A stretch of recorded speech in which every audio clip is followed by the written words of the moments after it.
शाम 6 बजे से सिर्फ दूरदर्शन किसान पर।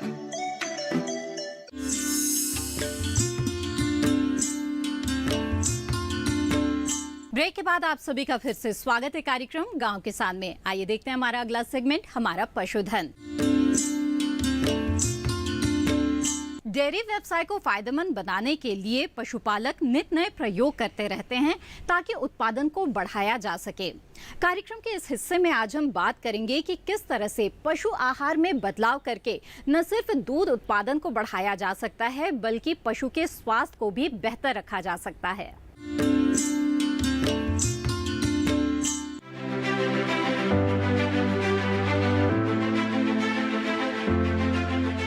हमारे देश में पशुपालन एक उत्तम व्यवसाय है। पशुपालन से दूध, गौमूत्र व जैविक खाद मिलती है। इन्हीं लाभ के कारण दिनों दिन दूध उत्पादन में वृद्धि हो रही है। भारत इस क्षेत्र में आगे भी है। दूध हमारे शरीर में सभी आवश्यक तत्वों की पूर्ति करता है, इसीलिए इसे संपूर्ण आहार कहा गया है। लेकिन ये तभी लाभकारी साबित हो सकती है जब दूध की गुणवत्ता अच्छी हो, और दूध की गुणवत्ता पशु के आहार पर निर्भर करती है। इसीलिए दुधारू पशु को उचित मात्रा में दाने व चारे का प्रबंध करना चाहिए। दाने के साथ साथ सही मात्रा में खनिज मिश्रण भी देना चाहिए। इससे पशु का स्वास्थ्य भी बेहतर बना रहता है और उत्पादन भी। खनिज तत्व पशुओं को बेहद कम मात्रा में दिए जाते हैं, लेकिन आहार में इनकी कमी या सही अनुपात में न होने से पशु कई रोग या आदतों का शिकार हो जाता है, जिसमें वो मिट्टी, कपड़ा, कागज खाना या पेशाब भी पीने लगता है। ये आदतें पशु के शरीर में बुरा असर डालती है, जिससे उत्पादन क्षमता में भी कमी आने लगती है। ये खनिज तत्व की कमी प्रजनन क्षमता को भी प्रभावित करती है, इसलिए समय रहते इनके लक्षणों को समझ लेना चाहिए, जैसे हड्डियों का कमजोर होना, दूध के उत्पादन में गिरावट आना, प्रजनन क्षमता में कमी आना, पाचन शक्ति का कमजोर होना, समय से भूख न लगना, शारीरिक विकास में कमी आना, चमड़ी में रूखापन आ जाना, खून की कमी होना। पशुओं को खास तौर पर calcium, phosphorus, potassium, sodium, sulphur, magnesium, chlorine की जरूरत होती है। इनके अलावा कुछ तत्व हैं जिनकी सूक्ष्म मात्रा की ही जरूरत होती है। खनिज तत्वों की पूर्ति हम इस प्रकार कर सकते हैं: कैल्शियम, बरसीम, रिजका, लोबिया, बिनौला खली; फास्फोरस, चोकर, खली, चावल की पॉलिश; जस्ता, बरसीम, रिजका, लोबिया, चोकर, ग्वार; मैग्नीशियम, चोकर, अनाज, गेहूं, जौ, चावल, मक्का, बरसीम, रिजका; लोहा, पेड़ों की पत्तियां, हरा चारा, रिजका, बरसीम। ये खनिज लवण चारे में पर्याप्त मात्रा में पाए जाते हैं, लेकिन कहीं कहीं मिट्टी में किसी विशिष्ट लवण की मात्रा कम या ज्यादा हो सकती है। इसीलिए समय समय पर मिट्टी का परीक्षण भी करवाते रहना चाहिए।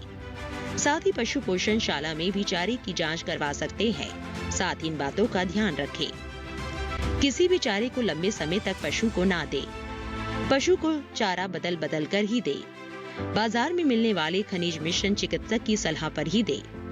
चारे के साथ उचित दाना भी दे। पशुओं को चारे के साथ सादे नमक का लवण मिलाकर दे। गर्भावस्था के दौरान लवण की मात्रा घटा या बढ़ा सकते हैं। पशुओं को संतुलित आहार ही दे। इसके अलावा पशु की आयु व काम करने की क्षमता के हिसाब से ही खनिज लवण देना चाहिए। जैसे छोटे पशुओं को 50 ग्राम प्रतिदिन, दुधारू पशुओं को 100 ग्राम प्रतिदिन, गर्भवती पशु को 100 ग्राम प्रतिदिन। इस तरह खनिज लवण की उचित मात्रा देकर हम न सिर्फ पशु के स्वास्थ्य को बेहतर रख सकते हैं, बल्कि दूध उत्पादन की मात्रा और गुणवत्ता भी बढ़ा सकते हैं। पशुओं से अधिक उत्पादन प्राप्त करने के लिए जरूरी होता है मौसम के अनुसार उचित पशु प्रबंधन। तो आइए देखते हैं क्या कहता है इस माह का पशुपालक कैलेंडर। पशुपालक कैलेंडर। सितंबर माह में ध्यान देने योग्य बातें। सितंबर माह में पशुओं को दिन के समय धूप से बचाने की समुचित व्यवस्था करें। पशुओं को रात के समय ठंड से बचाने के लिए छप्पर इत्यादि के नीचे बांध कर रखें। चारागाह व बाड़े की साफ सफाई का विशेष ध्यान रखें। फर्श चूने के घोल का छिड़काव करें। बाड़े के आसपास गंदा पानी एवं गंदगी एकत्रित ना होने दें। परजीवी नाशक दवा या घोल अवश्य पिलाएं। परजीवी नाशक दवा को हर बार बदल बदल कर उपयोग में लाएं। नजदीकी पशु चिकित्सालय में जाकर गोबर की जांच अवश्य कराएं। मेमनों को इंटेरोटॉक्सीमिया रोग का टीका लगवाएं। कोलिबेसिलोसिस, साल्मोनेलोसिस, कवक फफूंदी, गलघोटू एचएस और लंगड़ी बुखार यानी बीक्यू के टीके पशु में अवश्य लगवा लें। रोग होने पर पशु चिकित्सक से तुरंत संपर्क करें। कार्यक्रम गांव किसान में वक्त हो चला है एक छोटे से ब्रेक का। ब्रेक के बाद देखेंगे कामयाब किसान। आप बने रहें दूरदर्शन किसान पर।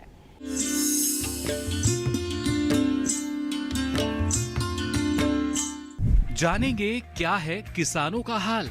हम पहुंचेंगे आपके गांव। मिलेगा सरकारी योजनाओं का ज्ञान। जब लगेगी चौपाल, देखिए चौपाल चर्चा सोमवार से शुक्रवार सुबह 9 बजे सिर्फ दूरदर्शन किसान पर।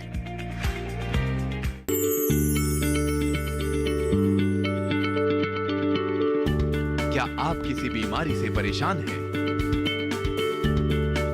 चाहते हैं डॉक्टर की सलाह? तो हम हैं आपके साथ। बताएंगे आपको जीने की राह। समस्याएं आपकी, समाधान देश के मशहूर विशेषज्ञों के। घर बैठे बात करें देश के जाने माने डॉक्टरों से। हमारे लाइव प्रोग्राम स्वस्थ किसान में हर शनिवार शाम 6 बजे से 7 बजे तक। खुशहाल होंगे खेत, पशु रहेंगे स्वस्थ, सरकारी स्कीम का होगा लाभ। जब एक्सपर्ट्स का मिलेगा साथ, आपके सवाल, विशेषज्ञों के जवाब, सिर्फ एक फोन कॉल की दूरी पर। देखिए किसानों का अपना प्रोग्राम हेलो किसान, सोमवार से शुक्रवार शाम 6 बजे से सिर्फ दूरदर्शन किसान पर।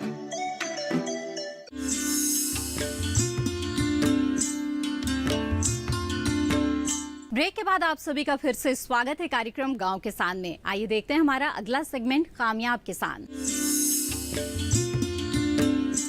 जैसा कि हमने कार्यक्रम के शुरुआत में आपको दिखाया कि जैविक खेती अब समय की मांग बन चुका है और बहुत सारे किसान जैविक खेती को अपनाने लगे हैं और रासायनिक खेती का दामन छोड़ने लगे हैं। बहुत से ऐसे सफल किसान हैं जो इस काम को और भी आसान बना रहे हैं, अपने साथी किसानों को भी जागरूक करके। कैसे, ये जानने के लिए आपको लेकर चलते हैं उत्तर प्रदेश के वाराणसी में रहने वाले किसान हरिशंकर सिंह के पास।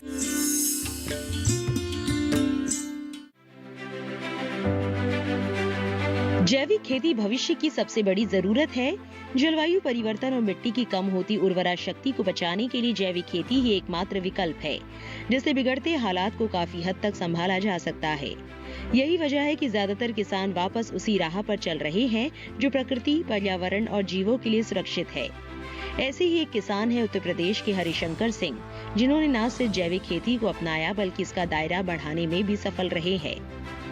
हवा में तैरती आवाज है हरिशंकर सिंह की, जो लाउड स्पीकर पर किसानों को जैविक खेती का संदेश दे रहे हैं। इतना ही नहीं, हरिशंकर जी समय समय पर कृषि और मौसम से जुड़ी जानकारी भी किसानों से साझा करते हैं। पिंडरा ब्लॉक के रहने वाले हरिशंकर सिंह जी बताते हैं कि जैविक खेती की तरफ जब उनका रुझान बढ़ा तो शुरुआत में उन्होंने आधे एकड़ खेत में प्रायोगिक तौर पर जैविक खेती करना शुरू किया। शुरुआत में ही मिली भरपूर फसल से प्रभावित होकर हरिशंकर जी ने अपने 12 एकड़ की जमीन पर जैविक खेती कर दायरे में इजाफा किया। इस उपलब्धता को उन्होंने बाकी किसानों से भी साझा किया और उन्हें भी जैविक खेती के लिए प्रेरित किया। इस तरह जैविक रूप से तैयार की गई फसलों और उत्पाद को हरिशंकर जी ने ऊंचे दामों पर बेचा। उपभोक्ता भी इनके उत्पाद लेकर काफी खुश है, क्योंकि लोग अब बेहतर स्वास्थ्य के लिए जैविक उत्पादों को ही पसंद कर रहे हैं। मुंबई से 30 साल पहले आए हरिशंकर जी ने सबसे पहले मिट्टी का स्वास्थ्य जांचा और पाया कि खेती के पहले मिट्टी का स्वास्थ्य संभालना होगा, जो जैविक खादों से ही संभव था। इसके बाद उन्होंने अपने खेतों में गेहूं, सरसों, चना, अलसी, अरहर जैसी फसलों की उन्नत पैदावार ली है। इसके पीछे इनका खुद का बनाया जीवामृत है, जो गाय के गोबर और गौमूत्र से बनाया जाता है। वो बताते हैं कि जीवामृत बुआई और सिंचाई के समय सबसे ज्यादा लाभदायक होता है। ऐसा करने से पोषक तत्वों की पूरी मात्रा फसल को मिलती है।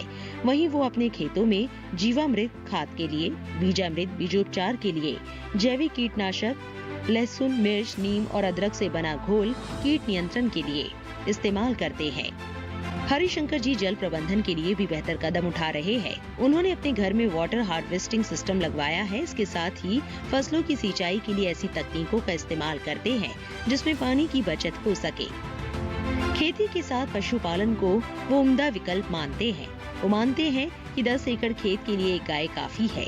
गाय के गोबर से बायोगैस प्लांट से खाद मिलती है जो जैविक खेती के लिए बेहद जरूरी है। वो इन बातों के लिए गांव के बाकी किसानों को भी जागरूक करते हैं। किसानों के साथ बैठकर खेती और उससे जुड़ी समस्याओं पर विचार विमर्श करते हैं। हरिशंकर जी नई जानकारियों के लिए खेती से जुड़ी किताबों का अध्ययन भी करते हैं। इसके लिए उन्होंने बाकायदा एक लाइब्रेरी बनाई है। इन नवीन जानकारियों को वो लाउड स्पीकर से किसानों तक पहुंचाते हैं। इसलिए वो गांव में आदर्श किसान माने जाते हैं। उनके इस काम के लिए उन्हें कई बार सम्मानित भी किया जा चुका है। कि मुंबई से 30 साल पहले जब मैं आया तो उसके बाद जब मैं खेती से जुड़ा तो मैंने ये पाया कि जब मिट्टी का स्वास्थ्य ही नहीं ठीक होगा, जो कि हम जीवांश कार्बन प्रतिशत से ये देख पाते हैं कि पूरे पूर्वांचल का 0.2-0.3 पर ही आके रुक जा रहा है, जबकि इसको 1 तक जाना चाहिए, 0.98 तक 0.8 तक होना चाहिए। तो मैंने जब इसको अपनाया तो मिट्टी का मेरा जो स्वास्थ्य था, आज मैं अगर मृदा जांच करवाता हूँ तो उसमें 0.7 0.8 ये जैविक कार्बन प्रतिशत आता है। तो मिट्टी का स्वास्थ्य तो बढ़ा है ही, और मानव स्वास्थ्य के लिए भी ये काफ़ी उपयोगी है। जैविक खेती के जो भी मेरे उत्पाद हैं, जैसे मैं सरसों का तेल है उसको मैं 200 रुपये लीटर बेच पाता हूँ। और एक ग्राहकों का ही मुझे फीडबैक आता है कि वो कहते हैं कि भैया मतलब जहाँ हम पहले जो तेल उपयोग में लेके आते थे और आपका तेल उपयोग में लेके आ रहे हैं, तो वो रसोई ही बता रहा है कि आपका तेल बेहतर है, इसलिए वो 200 रुपये लीटर 130 की जगह 200 रुपये लीटर पे कर रहे हैं। गेहूँ है तो 30 से 35 रुपये किलो बिक जाता है, चना है 100 से 120 रुपये किलो बिक जाता है। ये निश्चित तौर पर जो जैविक खेती है, जो कि रासायनिक खाद से और रासायनिक कीटनाशक से तो बिल्कुल ही 100% ये मुक्त है। और इसके लिए मैंने उत्तर प्रदेश राज्य जैविक प्रमाणीकरण संस्था से अपना प्रमाणीकरण भी करवा लिया है। तो ये एक सोने में सुहागा जैसा हो गया है। जल संरक्षण के लिए तो मतलब हम लोगों ने जैसे यहाँ पे जो मैंने अपने घर पे भी वर्षा जल संरक्षण के लिए पाइपलाइन लगाया हुआ है, जो कि सीधे जा रहा है पानी कुएं में नीचे गिरने के बजाय। और खेत में भी हमने मेड़बंदी करवाया ताकि खेत का पानी खेत में, गांव का पानी गांव में रहे। सिंचाई के लिए भी हमने स्प्रिंकलर का उपयोग किया है और प्राकृतिक खेती को अपनाया है ताकि पानी कम लगे और मिट्टी में जल स्तर बढ़ता रहे। 15-20 साल से हरिशंकर सिंह जी को देख रहा हूँ और उनके साथ जो भी छोटे मोटे शिविर, किसान गोष्ठी या तो जो भी रहता है जाता हूँ और बहुत कुछ सीखने को मिलता है। हरिशंकर जी खेती के प्रति हम लोगों को देसी गाय पालने के लिए कहते हैं और उसके मल मूत्र से जैविक खाद तैयार करने के लिए बताते हैं। ये था आज का गांव किसान कार्यक्रम। आज के कार्यक्रम में दी गई जानकारियां अगर आपको पसंद आई और दोबारा आप ये कार्यक्रम देखना चाहते हैं तो टीवी स्क्रीन पर दिए जा रहे QR कोड को स्कैन करके दूरदर्शन किसान के YouTube चैनल पर आप ये कार्यक्रम दोबारा देख सकते हैं। इसी के साथ मुझे दीजिए इजाजत। हम फिर हाजिर होंगे लेकर कुछ और खास जानकारियां। तब तक के लिए नमस्कार।